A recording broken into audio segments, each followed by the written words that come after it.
여러분들은 광인을 만나보셨나요? 최근에 광인을 제 눈으로 직접 보았습니다. 한 백인 남자가 팬티만 걸친 전신 나체로 소리 지르면서 뛰어다니다가 갑자기 제 집으로 뛰어와서는 제 차 문을 열고 들어갔었어요. 그땐 제 차에 불이 들어왔다 나갔다 하는 것을 본 순간 아, 내 차로 도주하려는 것보다 하고서 911을 불렀습니다. 그리고 경찰차가 와서 그 사람을 향해서 나오라고 할 때 이 사람은 이 집이 내 것이니까 이 차에 타는 것은 당연하다. 나를 건드리지 말라 하면서 굉장히 화를 내면서 저항하면서 아주 정신이 온전치 못한 그 사람을 잡아가기까지 2시간을 얼마나 숨죽이고 두려워 떨었는지 몰라요. 결국 마약 현상 수배범을 알려주고서 이제 경찰서로 데려갔습니다. 나중에 한 일이지만 뾰족한 칼 끝을 제 차 열쇠 구멍에 집어넣어서 시동을 켜려고 했던 것입니다. 그 마약 중독자의 광기 어린 무서운 눈하고 땀범벅이 된 전신 그 인상이 얼마나 두려운지 몰라요. 사단에 사로잡혀서 희망 없이 감옥에 갇힌 자, 그는 바로 현대를 살아가면서 하나님의 형상을 잃어버린 비참한 인간입니다. 성경에 보면요, 귀신 들린 사람들이 여러 차례 나오잖아요. 근데 그 중에서 가장 심각한 귀신 들린 사람은 바로 이 거라사의 광인입니다. 그런 절망적인 광인을 찾아오시는 예수님을 함께 만나보시겠습니다. 예수님은 이 한 귀신 들린 자의 타락하고 비참한 형편을 아시고 그를 구원하기 위한 계획을 갖고 호수 저편으로 건너가자라고 하셨습니다. 그러나 배를 타고 오는 그 길에 큰 광풍을 만났는데 이 광풍은 그곳에 예수님 못 가도록 방해합니다. 그러나 예수님은 잠잠하고 고요하라는 말씀으로 광풍을 꾸짖어서 마침내 목적지 이방 땅 거라사에 도착했습니다. 그러나 해변에 도착하자마자 그들은 더러운 귀신 들린 사람을 만나지요. 이 사람의 상태가 얼마나 심하고 두려운지 이렇게 기록이 되어 있어요. 이 사람은 오래 옷을 입지 아니하며 집에 거하지도 아니하며 무덤 사이에 거하는지라 밤낮 무덤 사이에서나 산에서나 늘 소리 지르며 돌로 제 몸을 상하고 있었더라. 그를 쇠사슬과 고랑에 매어 지켰으되 그 맨 것을 끊고 귀신에게 몰려 광야로 나갔더라. 심히 사나와 아무도 그 길로 지나갈 수 없더라. 아무도 저를 제어할 힘이 없는지라 이렇게 기록이 되어 있어요. 이것은 정말 인간의 비참하고 파멸적이고 절망적인 인간 이하의 존재로 살고 있는 사람의 모습이죠. 세상에서 버려진 사람의 모습입니다. 이 광인은 절대 혼자서 거기에서 헤어날 수가 없습니다. 사단의 세력 아래에 있으므로 예수님 생명이 없습니다. 그러므로 꼭 그리스도가 필요한 자입니다. 이 바다 위에서 만난 광풍보다 더 무서운 광인이요. 이 광풍과 광인은 사단이 하나님의 백성을 파멸하기 위한 노력의 작품이라고 할 수 있습니다. 광인은 마귀에게 정복당해서 온통 피와 헝클어진 머리, 무서운 눈, 옷도 입지 않은 몸에 걸쳐있는 끊어진 쇠사슬을 갖고 있었습니다. 바로 이것이 1번 인간의 형편과 처지, 바로 고라스의 광인의 모습입니다. 그 광인에게 이제 예수님이 다가가셨습니다. 성경 말씀에 의하면 광인이 무덤 사이에서 달렸듯이 예수님의 일양 앞에 나왔습니다. 그 모습을 본 제자들은 두려워서 물러나 도망갔지요. 그러나 예수님은 그 자리에서 손을 들어 더러운 귀신을 향해 그 사람에게서 나와라 라고 명령하셨습니다. 거친 광풍을 향해 그 손을 들고 잔잔케 하신 그분의 말씀은 그 광인의 마음에 빛으로 뚫고 들어가서 이 귀신에게서 놓일 수 있다는 희망을 갖게 되었습니다. 그리고 예수님 발 아래 엎드렸죠. 그러나 광인의 입에서 나온 것은 귀신의 부르짖음이었습니다. 예수를 보고 부르짖으며 그 발에 엎드려서 큰 소리로 지르되 지극히 높으신 하나님의 아들 예수여, 나와 당신이 무슨 상관이 있나이까? 당신께 구하노니 나를 괴롭게 마옵소서 합니다. 근데 신기한 것은 예수님의 제자들은 아직도 예수님의 신성을 못 알아보는데 이 악령은 예수님의 신성을 알아봅니다. 그래서 지극히 높으신 하나님의 아들 예수여 하고 부르짖었습니다. 그러면서 예수께 당신은 나를 방해할 무슨 권리를 갖고 있느냐, 제발 나를 그대로 내버려 두라 라고 합니다. 때가 이르기 전에 우리를 괴롭게 하려고 여기 오셨나이까 무적행위로 들어가게 하지 마시기를 간구합니다. 이 악령도 세상의 종말, 심판의 날에 멸망받을 것을 다 알고 부르짖습니다. 바로 악령의 최후가 멸망으로 끝날 것을 알고 있는 거지요. 그러나 이제 예수님이 이 땅에 오신 이유는요, 히브리서 2장 14절에 있는 말씀처럼 사망의 세력을 잡은 자 마귀를 없이 하기 위함이거든요. 요한일서 3장 8절 말씀에도 하나님의 아들이 나타나신 것은 마귀의 일을 멸하러 하심이라 하고 말씀하고 있고요. 또 요한복음 10장 10절에도 보면 도적이 오는 것은 도둑질하고 죽이고 멸망시키려는 것뿐이요, 내가 온 것은 양으로 생명을 얻게 하고 더 풍성히 얻게 하려는 것이라 라고 하셨습니다. 예수님과 마귀는 정말 적대 관계입니다. 마귀는 사람을 멸하여 하고 예수는 그 사람을 구원하려고 합니다. 이제 예수님이 내 이름이 무엇이냐 하고 광인에게 물으십니다. 근데 여기서 한 사람의 이름이라는 것은 그에 대한 소유와 지배의 관계를 나타내 줍니다. 그리고 성경에서 이름이라는 것은 그 존재의 인격, 본질적이고 특징적인 것을 나타내 줍니다.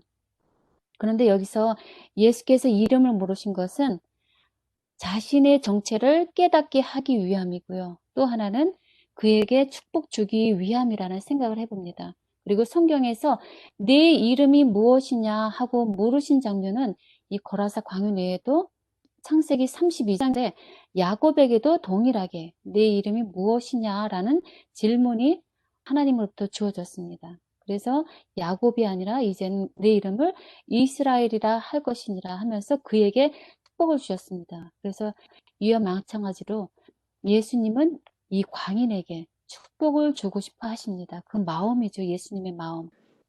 그때 이제 광인이 가로되 군대라 하니 이는 많은 귀신이 들렸기 때문이라고 합니다. 여기 군대라는 것은 그 당시 로마 군대 조직 6,000명을 의미함으로써 상당히 많은 귀신이 이 사람의 몸에 들어와 있다. 즉 머리부터 발끝까지 온통 악령으로 꽉 차 있다는 말씀으로 우리가 이해할 수 있으면 좋겠습니다.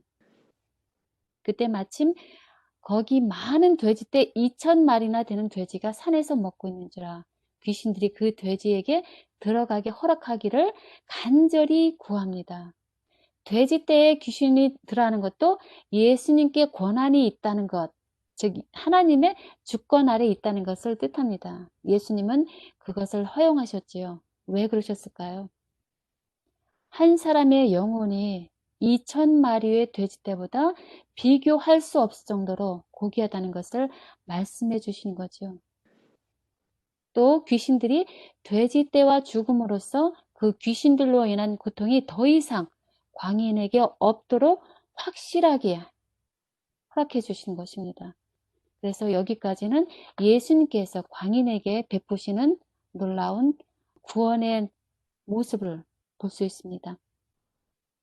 이제 어떤 결과가 일어나는지 함께 보시겠습니다.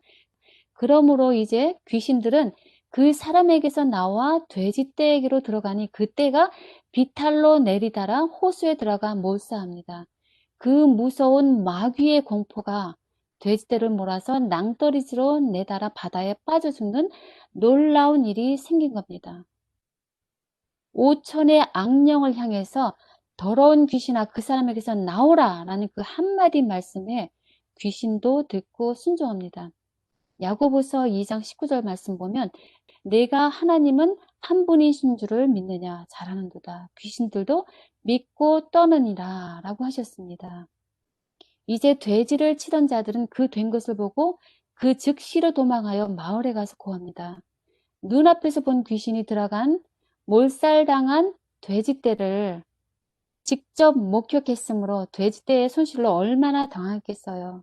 그리고 처음 본 예수의 능력에 얼마나 큰 공포와 두려움에 떨었겠어요.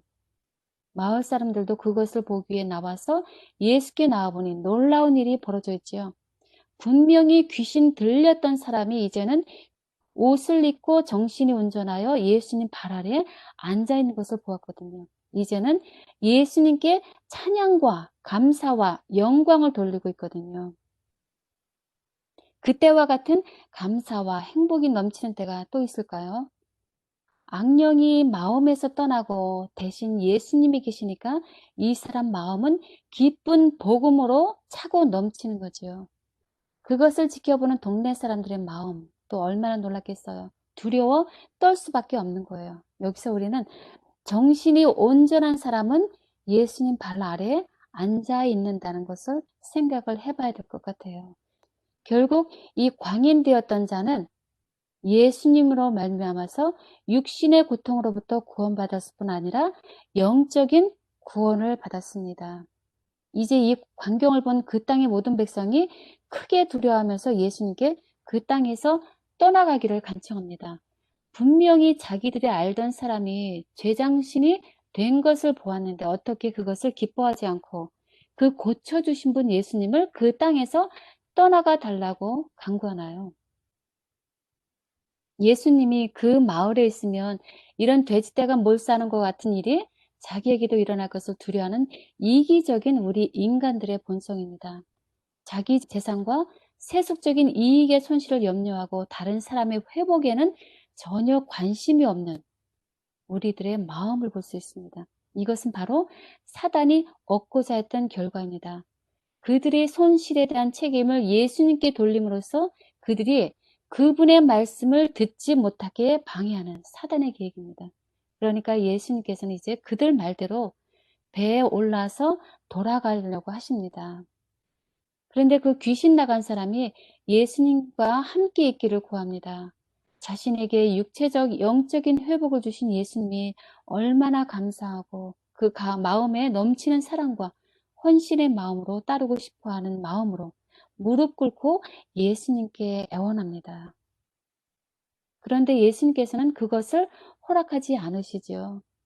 예수님은 오히려 예수 본인을 떠나서 자기의 집으로 돌아가라고 명령하십니다. 왜 그럴까요? 이 사람에게 중요한 할 일이 있다는 거죠. 너 혼자만 예수 따라다니면서 구원받은 자로서 살 것이 아니라 돌아가서 가족과 친구들에게 자기에게 행해주신 그 놀라운 구원의 기쁜 소식을 다 전하라고 명하십니다. 가서 전하라.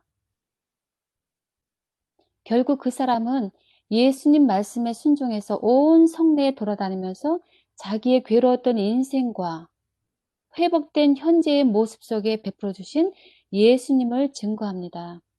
그는 예수님의 능력과 자비의 산 증거입니다. 그래서 그는 사람 낚는 어부로서의 역할을 하게 됩니다. 데가볼리라고 하는 10개나 되는 그 도시의 넓은 지역에 가서 예수님으로부터 최초로 파견된 선교사로서 성령의 도우심으로 그 복음을 전파했습니다. 사람들은 놀라며 기이 여겨서 이 사람이 뿌른 씨로 인해서 후에 예수님이 1년이 채 지나지도 않아서 다시 돌아왔을 때 이방 땅 이곳 모든 사람들이 예수께 나와서 구원의 기별을 듣는 놀라운 역사가 생겼습니다.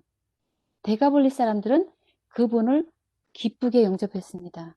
예수님이 다시 돌아오셨을 때 이 광인되었던 사람의 기쁨이 얼마나 컸을까요? 그 사람의 마음을 우리가 한번 깊이 이해해 보고 싶어요. 그 기쁨은 바로 착하고 충성된 종으로 쓰임받은 기쁨의 상급이지요. 만약 근데 예수님이 이 광인되었던 자를 그냥 데리고 가셨다면 이런 일이 있을까요? 예수님은 거라사 사람들이 처음에 예수님을 영접하지 않았을지라도 그들이 선택한 그 어두움 가운데 그들을 내버려 두지 않으셨어요. 왜냐하면 그들은 무엇을 거절하고 있는지를 알지 못했기 때문에 예수님은 그들에게 한 번 더 기회를 주시고 싶어 하셨어요. 그래서 예수님은 그들에게 빛을 보내시되 다른 사람이 아닌 자기 마을 사람, 즉 광인을 통해서 그들에게 복음을 예수님을 증거케 하게 하셨습니다. 돼지를 몰살시킴으로써 사단은 사람들을 예수님에게서 돌아서게 하고 그 지방의 복음 전파를 막으려고 했어요. 다른 방법으로는 할 수 없었던 그 큰 일을 이렇게 하게 된 것입니다. 예수님께서 대가볼리로 다시 돌아왔을 때 3일 동안에 주위에 있는 모든 지방에서 많은 사람들이 나와서 구원의 소식을 들었다고 합니다. 그때 귀 먹고 말 더듬는 사람을 치유하신 이적도 우리 성경책에 기록되어 있고요. 그리고 그들은 복음에 귀를 열도록 하는 그런 놀라운 결과를 가져왔습니다. 이 광인의 이야기는 정확히 보면 선과 악의 역사에서 방황하고 있는 나 자신 한 사람 한 사람, 즉 우리들의 이야기입니다. 우리들도 정도의 차이가 있을 뿐이지 모든 현대인들은 다 예수님의 치유가 필요한 자들입니다. 우리들 속에 있는 미움과 다툼과 질투, 음란, 시기, 분냄, 방탕함, 게으름, 열심 없는 믿음, 세상을 아직 사랑하는 우리들의 죄된 모습입니다. 나를 사랑하는 모습, 자아를 아직 포기하지 못하고 있는 죄, 바로 우리 죄인들의 이야기입니다. 그러나 우리의 예수님은 말씀하셨습니다. 나는 의인을 부르러 온 것이 아니요 죄인을 부르러 왔노라 라고 하셨습니다. 그래서 정신 나간 사람이 온전한 정신으로 회복되었죠.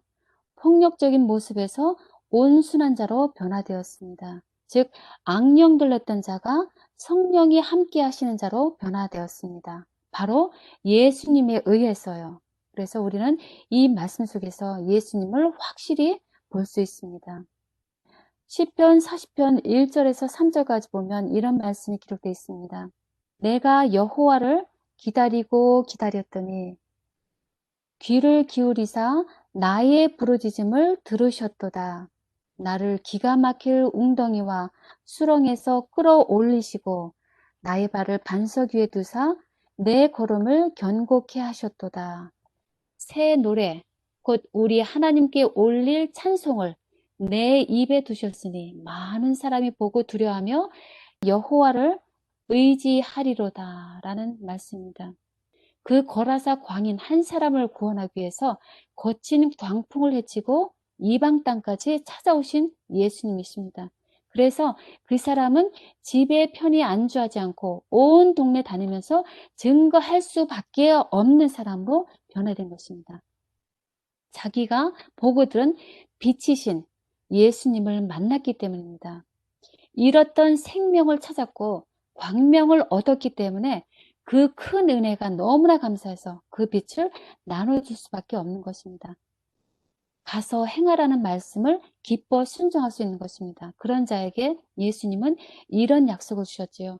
잘했도다. 착하고 충성된 종아. 내가 작은 일에 충성하였으니 내 주인의 즐거움에 참여할지어다. 라는 말씀입니다. 예수님은 죄악에 매여있는 우리를 찾으러 이 땅에 선교사로 오셨습니다. 우리에게 죄의 사단의 매임에서 놓여 생명의 성령의 법으로 우리를 해방하고자 오셨습니다. 포로된 자에게 자유를 주시려고, 눌린 자를 자유케 하시려고 오셨습니다. 우리에게 즐거움과 행복을 주셨습니다. 이제 그분은 우리가 그 빛과 자유함을 이웃에게도 전하기를 원하십니다. 이제 영혼에 대한 편견을 버리고 영혼 구원의 열망을 더욱 강하게 허락해 주시기를 간구합니다. 예수 그리스도를 통해 이 큰 구원에 동참한 자들은 하나님의 선교사가 되어 온 세상을 비추는 빛이 되어야 한다. 산 편지가 되어 모든 사람들에게 알려지고 읽혀지며 저들의 신앙과 행실이 구주의 재림의 임박함을 나타내며 헛되이 하나님의 은혜를 받은 것이 아니라는 것을 사람들에게 표적으로 보여주어야 한다. 이것이 하나님의 계획이다. 라고 기록되어 있습니다. 예수님은 우리가 다른 사람들에게 성경을 유식하게 가르칠 수 없을지라도 우리가 아는 것, 곧 예수님에 관해 직접 보고 듣고 느낀 것, 배운 것을 말하기를 원하십니다. 이것은 하나님의 은혜로 마음에 감동받은 각 사람은 다 할 수 있는 일입니다. 그러므로 새 노래, 곧 우리 하나님께 올릴 찬송을 우리 입에 주셔서 많은 사람이 보고 두려워하여 우리로 하여금 여호와를 찾는 놀라운 일이 이루어지기를 간절히 소망하면서 오늘 말씀 마치도록 하겠습니다.